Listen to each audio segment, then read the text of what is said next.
Bismillahirrahmanirrahim.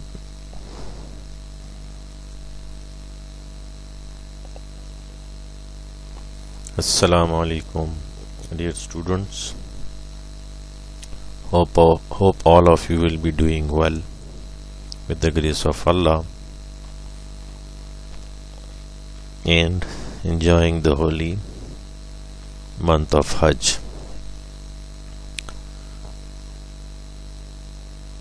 In today's lecture, we will discuss consideration in detail. Hope all of you will understand and enjoy the more depth aspects of consideration for any business contract which impact your business operations and transactions. Now coming to the learning and development objectives of today's lecture, dear boys and girls, after going to this lecture we will discuss consideration in object. We'll discuss consideration and its definition, importance in business. We will discuss characteristics of consideration and later on also object, but in this lecture we will focus on consideration in more depth.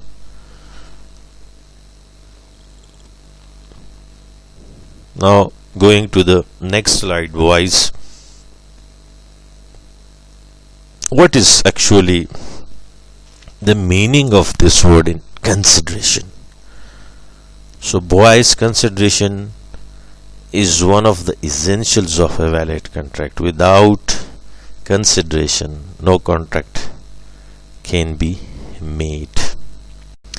Any contract without consideration is void. That means it does not exist between the parties, and court of law will not recognize it as a legal contract between the parties. Consideration means something in return. In return, something which has value for a party. I give you example of, let's say Mr. A wants to sell his car to Mr.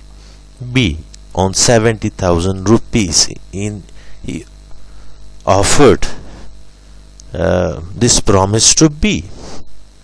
Now over here the 70,000 rupees cash is consideration for A, that is something in return, something of value, while the other hand the other party has a consideration, that is the car, the legal transfer of car from the true owner A to B. Consideration is the benefit received by one party to the contract in return for the promise made by him. So that is the return in the terms of benefit which the other parties gets out of the business contract.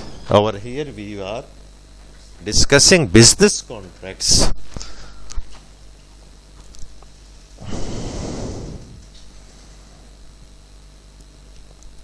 Now coming to some jurists, as we have inherited our law mostly from the Britain, and the whole subcontinent are those countries where the British have ruled. Their legal systems have greatly influenced by the British thinking of a philosophy of how laws will be made and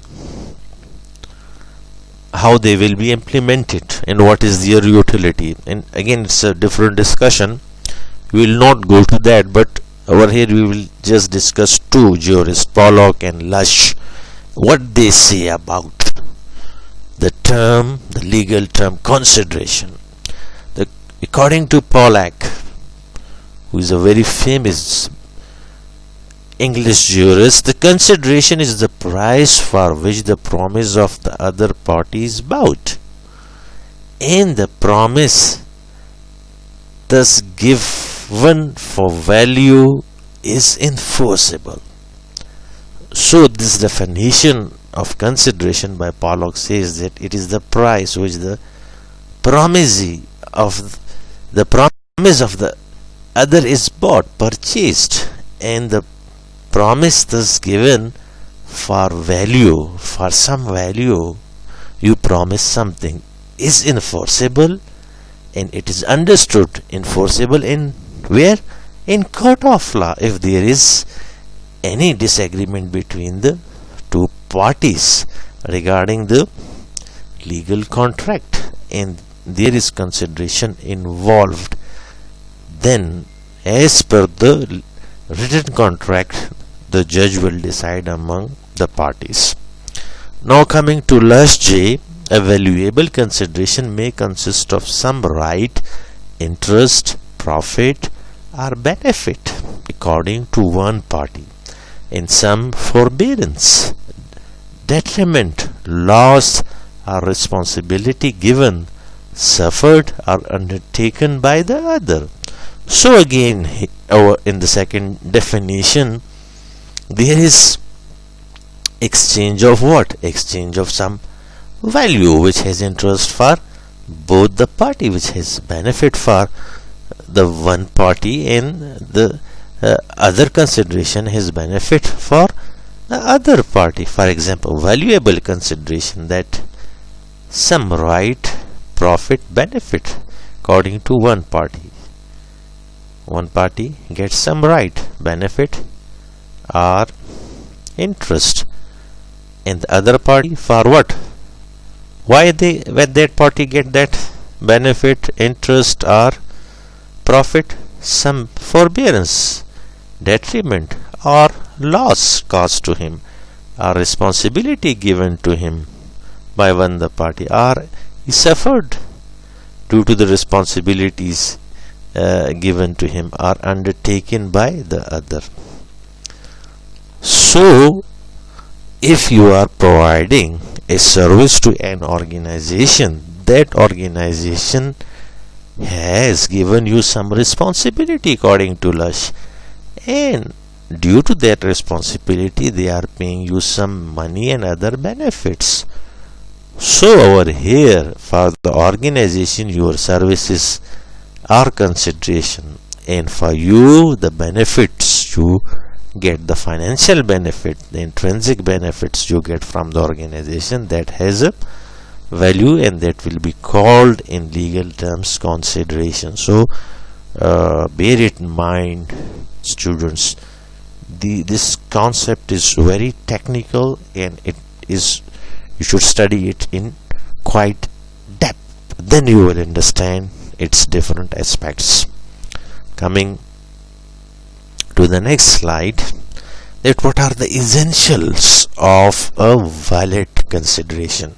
So boys and girls, keep it in mind. It's desire of promisor, promisee or other person, act of abstinence, past, present and future consideration, adequate consideration, legal and certain. These are some aspects, some characteristics of a valid consideration. If they are there, then the consideration is valid, otherwise it will be voidable, or on the other hand void. Now what is desire of promisor? This is the first essential, and we will discuss it. For a valid consideration, the act or abstinence that creates a consideration must be done at the desire of the promisor. It means that any act performed at the desire of a third party or an act done voluntarily does not create a valid consideration. So boys, keep it in mind, the desire of promiser should be there for whom you will do or abstain from doing a thing. For example, C saved B house from fire. B did not ask for help. C cannot demand payment for his services because he acted voluntarily. Now, over here you understand that if somebody asks your services, then he has to pay. But if you voluntarily give your services to promiser, then the promiser is not bound as per law that the benefit he received from you, the service provider, he will pay for them. Okay, now coming to promisee or the other person. An act creating the consideration may be done by the promisee or any other person. It is immaterial who provides the consideration. It may move from the promisee or any other person. It means a person can sue on a contract even if the consideration for the promise moved from a third party. For example, A contracts to pay 500 rupees to B if B repairs C car.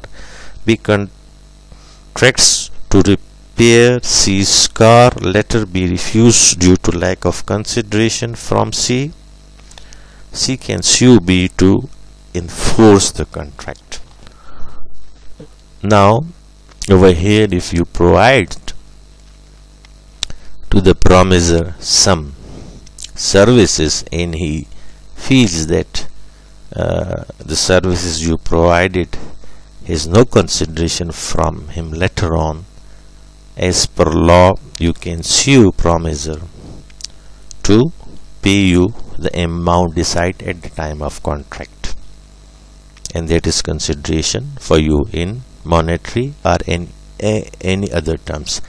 Act or abstinence. A consideration may be an act or abstinence, that you may do a thing or you may not do a thing, and that will be consideration for one party or the other party. For example, C promises not to sue his debtor B if B pays him additional 5,000 rupees. The abstinence of C is the consideration for B's payment. That is additional. If he pay the additional amount, then I will not sue him for a debt, for a bad debt due to B, because he asked for extra money. What was decided among the parties, more money than that. Past, present, and future consideration. It is a bit technical, boys and girls, so you should understand it.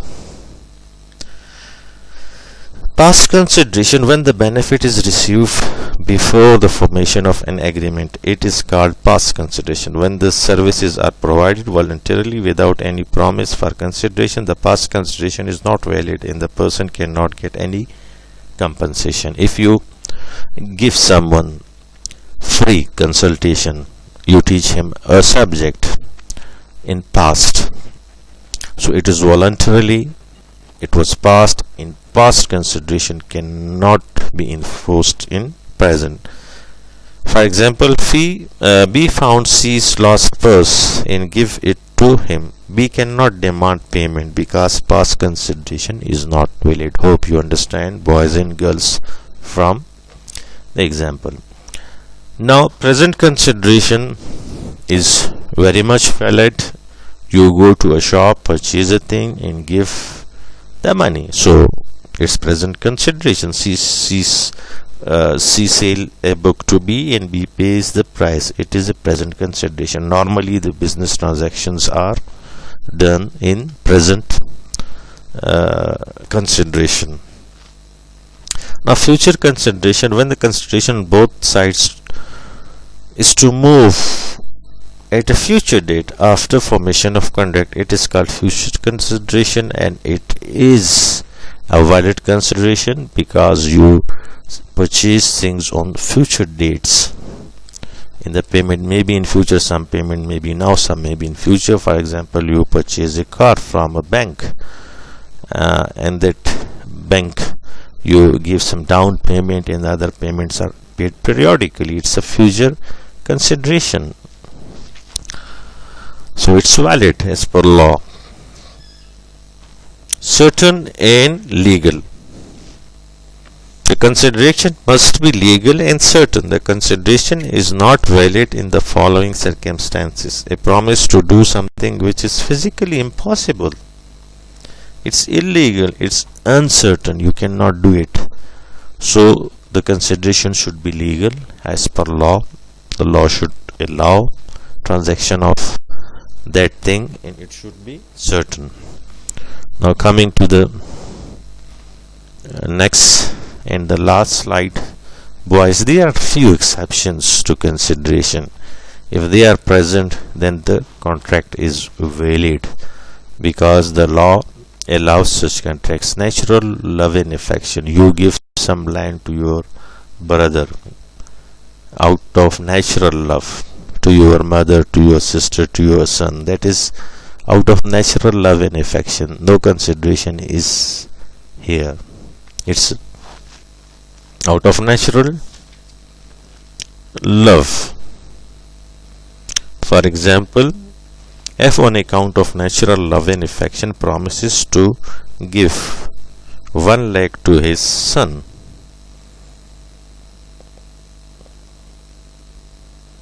so the consideration is out of natural love and affection, and such things cannot go to court. Voluntary compensation. You do something and the other person voluntarily compensate it for you. He is not supposed to compensate you because there is no legal agreement or contract between you and as promisee and he as promiser. So if a promise is made to compensate a person who has voluntarily done something for the promiser, it is enforceable even without consideration. In other words, a promisee to pay for past voluntary services is binding. The following points must be: the service must be rendered voluntarily for the promiser, while the promiser have get benefit of that. The service must be rendered for any legal thing which is not prohibited by law. Then he can get time barred. That if a debt is time barred, then you cannot recover it. But if you write in writing comes things, then you can recover a time barred debt from any person. A debt becomes time barred if it is not paid or claimed for a period of 3 years from the date it becomes due. As per Pakistani law, a time barred debt is not recoverable. An agreement to pay a time barred debt is valid even without consideration if the following: the debt must be time barred, the promiser himself must be liable for the debt, there must be a promise to pay time barred debt, the promise must be in writing and signed by debtor and his agent in some witnesses. Now if it's gift, then gift is not a consideration. It is for love, for natural love. You give some property, some valuable thing to someone, and you does not want any sort of consideration, any sort of financial or any other return from him as promiser. Contract of agency. Contract of agency created for commissions. So commission is not a sort of consideration.